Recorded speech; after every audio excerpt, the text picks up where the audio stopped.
Most people who live with anxiety have spent years trying to make it stop. They have tried medication that dulled the edge but never reached the root.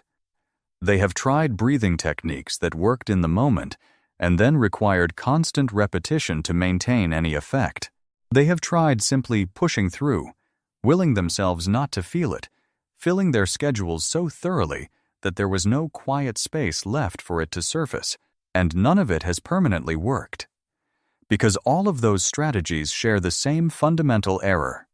They treat anxiety as a malfunction, as something broken inside the nervous system that needs to be corrected or silenced. What neuroscience has established with increasing clarity is that this framing is wrong. Anxiety is not a malfunction. It is a signal, and like every signal in the body, pain, hunger, fatigue, its purpose is not to torment the person experiencing it. Its purpose is to communicate something that has not yet been heard. Dr. Lisa Feldman Barrett at Northeastern University, whose research on the neuroscience of emotion has significantly reshaped how scientists understand feelings, has demonstrated that anxiety arises when the brain detects a mismatch between the body's predicted state and its actual state, a gap between what the nervous system expected and what it is currently experiencing. This mismatch, she argues, is not pathology. It is the brain doing exactly what it was designed to do, flagging unresolved uncertainty that requires conscious attention and response. When the anxiety is medicated or suppressed without that underlying mismatch being addressed, the signal goes underground. The brain simply finds other ways to communicate the same unresolved information, often through physical symptoms, sleep disruption, or the diffuse and nameless sense that something is fundamentally wrong. Research published in Psychological Medicine followed individuals with chronic anxiety over a 10-year period and found that those who engaged with their anxiety, who treated it as information to be decoded rather than a symptom to be eliminated, showed measurably better long-term outcomes across cognitive, cardiovascular, and immune health markers than those who primarily pursued suppression. The difference in outcomes was not subtle.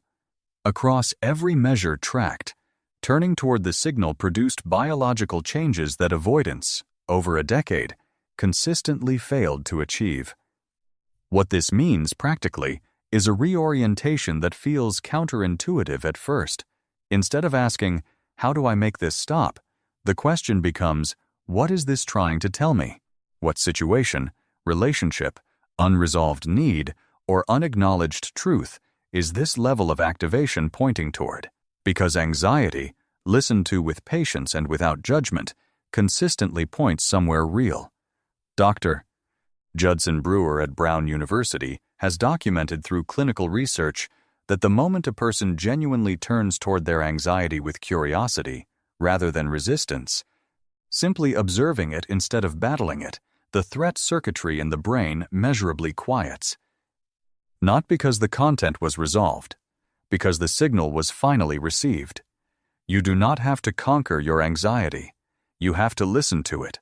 What it has been trying to tell you may be exactly what you most need to hear. If this video resonated with you, take a second and hit that like button. It helps more people find this content when they need it most.